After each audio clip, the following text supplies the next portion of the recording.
और मेरे प्यारे बच्चों, कैसे हैं आप लोग। मुझे पूर्ण विश्वास है आप लोग बहुत अच्छे होंगे। मैं रुपेश कुमार सिंह, आप सभी का हमारे जेएमडी क्लासेस में स्वागत है। आप हमारे channel JMD IAS and SSC classes को सब्सक्राइब करें और बेल आइकन दबाना तो बिल्कुल न भूलें, ताकि रीजनिंग की जो भी वीडियो अपलोड हो इसकी सबसे पहले नोटिफिकेशन आपको मिले। चलिए, आज जो हमारा रीजनिंग का टॉपिक है वह हमारा टॉपिक है पूर्व धारणा यानी एजम्पशन। पूर्ण धारणा में क्या होता है मेरे प्यारे बच्चों, इसमें हमारा एक कथन दे देगा यानी स्टेटमेंट दे देगा।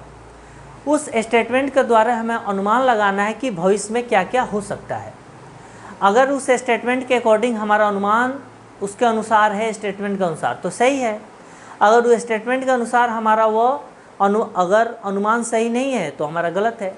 जैसे एग्जाम्पल के लिए समझिए, मान लीजिए कि हमारी गवर्नमेंट एक सरकार है, स्टेट की सरकार होती है, सेंट्रल की सरकार है। सेंट्रल सरकार ने क्या किया है, जो दो बहुत बड़े शहर हैं उन दोनों शहरों के एक सुपर हाईवे बनाया है, ताकि दोनों शहरों में आवागमन की सुविधा बहुत ही अच्छी हो सके, यानी माल का ट्रांसपोर्टेशन या किसी भी चीज़ का आवागमन बहुत अच्छे से हो सके। और उसने बीच में टोल टैक्स लगा दिया है, बैरियर लगा दिया है, और 100 रुपीज़ टोल टैक्स देना है। यह उसका स्टेटमेंट हो गया। अब इसकी पूर्ण धारणा दिया जा रहा है कि बहुत सारे लोग हैं अब उस जो हाईवे का यूज़ ना करें, कहे कि 100 रुपया कौन देगा, हम इस हाईवे का यूज़ नहीं करेंगे। बहुत सारे लोग यह अनुमान लगाया जा सकता है कि जो 100 रुपया जो टोल टैक्स लेगा उससे जितनी उसकी लागत लगी है वह लागत उनको नहीं निकलेगी। वो लागत सारे इनकम जो होना चाहिए, लागत में जितने पैसे लगे हैं वो 100 रुपया लेने से उसका जितने भी लागत लगा है उसका आयात, उसका इनकम नहीं हो पाएगा। यानी 100 रुपया जो चार्जर लगा है वह उस हाईवे को बनाने में जितने खर्च लगे हैं, 100 रुपीज़ टोल टैक्स देने के बाद बहुत लंबे समय में हमारे सारे पैसे रिटर्न आएंगे। यानी 100 रुपया के जगह पे उसे और अधिक रुपया चार्जेस करनी चाहिए। ठीक है, तो हम पहले एक एक क्वेश्चन लिखेंगे और एक एक जो हमारा पूर्ण धारणा है उस पर हम लोग डिस्कस करेंगे। जैसे कथन दिया हुआ है, राज्य के दो बड़े शहरों को राज्य के दो बड़े शहरों को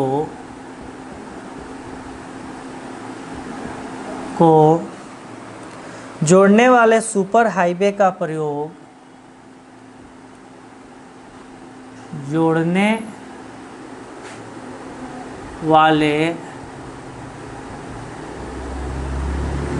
सुपर हाईवे का प्रयोग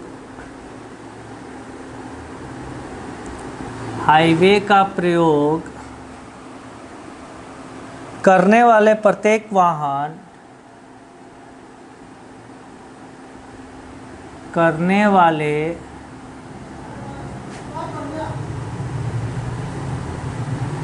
प्रत्येक वाहन के लिए 100 रुपया का टोल टैक्स के लिए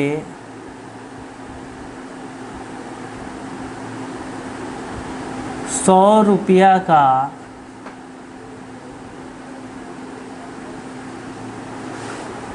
टोल टैक्स लगाने का निर्णय सरकार ने लिया है। लगाने का निर्णय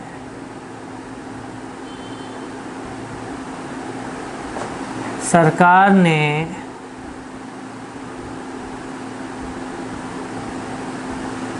लिया है। अब हमारा पूर्ण धारणा है। पूर्ण यानी अनुमान लगाया जा रहा है कि इससे क्या क्या हो सकता है। पहला हमारा पूर्ण धारणा है, हो सकता है इन दो शहरों के बीच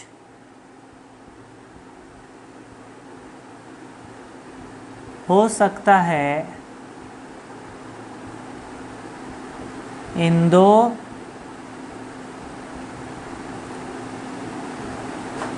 शहरों के बीच यात्रा करने वाले यात्रा करने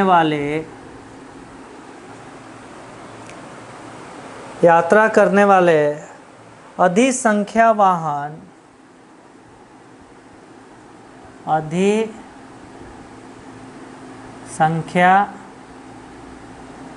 वाहन सुपर हाईवे का प्रयोग न करें। सुपर हाईवे का प्रयोग न करें। पहला हमारा पूर्ण धारणा हो गया। सेकंड हमारे पूर्ण धारणा दिया हुआ है, हो सकता है सरकार टोल टैक्स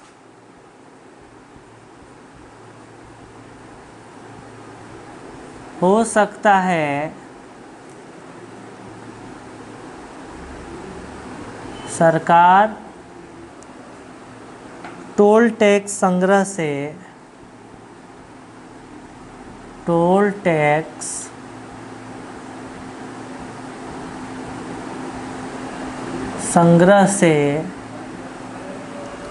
सुपर हाईवे बनाने पर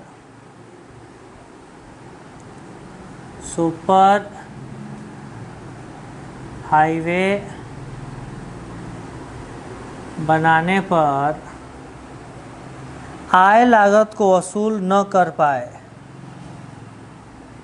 आय लागत को वसूल न कर पाए।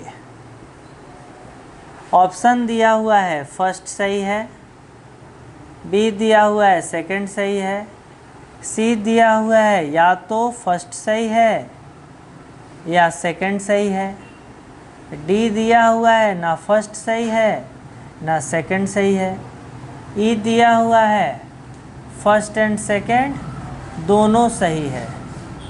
ठीक है, चलिए एक एक पूर्ण धारणाएं पे हम लोग क्या करेंगे, डिस्कस करेंगे। जैसे हमारा कथन है, राज्य के दो बड़े शहरों को जोड़ने वाले सुपर हाईवे का प्रयोग करने वाले प्रत्येक वाहन के लिए 100 रुपये का टोल टैक्स लगाने का निर्णय सरकार ने लिया गया है।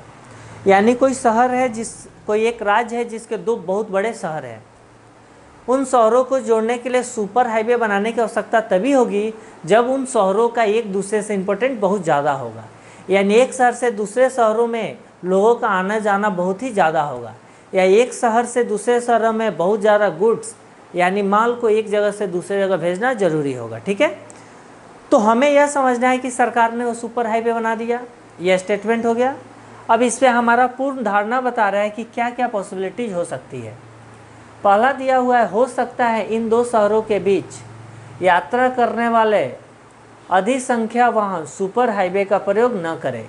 आपको पता है कि हमारे पब्लिक की डिमांड क्या होती है, हमारी आम जनता यही चाहती है कि हमारे आने जाने के सुविधा, हमारे रोड की सुविधा बहुत ही अच्छी हो।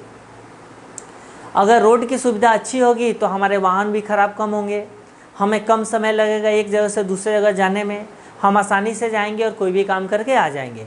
तो सरकार तो पब्लिक जो है वो सुपर हाईवे का प्रयोग नहीं करेगी, यह तो बिल्कुल ही क्या हो गया, बिल्कुल ही गलत हो गया।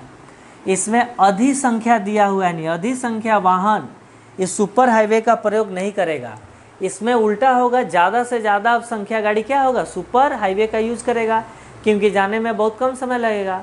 जैसे आप देखते हो कि जो हमारे यूपी में एक्सप्रेसवे बना हुआ है, उस पर आराम से लखनऊ एक्सप्रेसवे बना हुआ है, एकदम सबसे ज़्यादा गाड़ियाँ चलती हैं, 160, 150, 120, 100, 90 आराम से गाड़ियाँ चलती हैं, क्योंकि पूरी लंबी चौड़ी सुपर हाईवे है।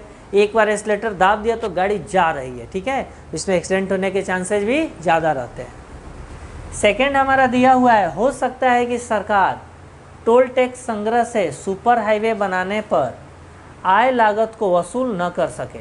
आय लागत का मतलब होता है कि सुपर जो हमारा हाईवे बना हुआ है तो सरकार के उस पर बहुत लाखों करोड़ रुपए खर्च हुए हैं, पर उन्होंने वाहनों से मात्र 100 रुपया टैक्स स्वरूप ले रहा है, टेल टैक्स ले रहा है। तो ऐसा भी हो सकता है कि जितना पैसा उसने लगाया है वो आय उसको रिटर्न न हो। तो सरकार का एक ही काम होता है कि लोगों को फैसिलिटी देना। सरकार को ये पता होगा कि इस शहर से दूसरे शहर में सुपर हाईवे बनेगा तो इसमें गाड़ियों के आवागमन बहुत ही ज़्यादा होगी, तो सरकार अपना कैलकुलेशन करके उस हिसाब को रखा होगा। या ऐसा भी हो सकता है कि भविष्य में उसे लगेगा टोल टैक्स कम भी कर दे या ज़्यादा भी कर सकता है। तो यह कहना कि सरकार को जितना लागत लगा है वह आय वसूल नहीं होगा तो बिल्कुल क्या है, गलत है। क्योंकि सरकार अपना कैलकुलेशन करके ही उसका 100 रुपया टोल टैक्स रखा हुआ है, इसलिए यह कहना कि सरकार को वसूल नहीं होगा यह क्या है, एकदम निराधार है, इसमें कोई भी सच्चाई नज़र नहीं आती। तो इसमें हमारा क्या हुआ कि फर्स्ट और सेकंड ये दोनों ही गलत हो गया। तो हमारा ऑप्शन हो जाएगा डी, ना तो फर्स्ट सही है और ना ही सेकंड सही है। यानी इस कथन के अनुसार ये दोनों जो अनुमान है वो बिल्कुल क्या है, बिल्कुल ही गलत है। तो मेरे प्यारे बच्चों, यह समझना है कि आखिर जो एजम्पशन, जो हमारे पूर्व धारणा वाले क्वेश्चन आते हैं, हम इसको कैसे सही करें। बैंकिंग सेक्टर के लिए तो यह संजीवनी है। अगर हमारे यह चैप्टर आर्गुमेंटेशन, पूर्व धारणा, एजम्पशन और भी चैप्टर हैं, अगर इस चीज़ को हमें कॉन्सेप्ट नहीं आती है, हम यह नहीं समझ पाते हैं किस बेसिस पे हम जो पूर्व धारणा है वह सही होता है, किस बेसिस पे गलत होता है, तो हमारे सिलेक्शन लेने में बहुत ही कठिनाई होगी। इसलिए आप हमारे जेएमडी क्लासेस को सब्सक्राइब करें, अपने दोस्तों के बीच शेयर करें और दिन रात मेहनत करते रहें। सच्चाई तभी है जब सिलेक्शन तभी होगा जब आप मेहनत करोगे। जब आप मेहनत नहीं करोगे, लाखों की संख्या में 2 करोड़ फॉर्म फिलअप होता है एनटीपीसी में, रेलवे में 2 करोड़ सीट होगा, 12 सीट होगा, 10,000, 12,000, 15,000, तो 2 करोड़ लोग ने फॉर्म भरा, सीट है 15,000, तो कैसे सिलेक्शन होगा? कट ऑफ जाएगा 90-95%, 92%। तो 90-92% लाने के लिए आप समझ जाओ कि आपको कितनी मेहनत करनी है। केवल अपने आप से पूछो कि क्या जिस कंपटीशन की तैयारी कर रहे हो उसके अनुसार आप मेहनत कर रहे हो कि नहीं कर रहे हो। इसकी सच्चाई केवल ही केवल आप बता सकते हो। ठीक है, अपने आप से पूछो और तरक्की करो। Okay, thank you.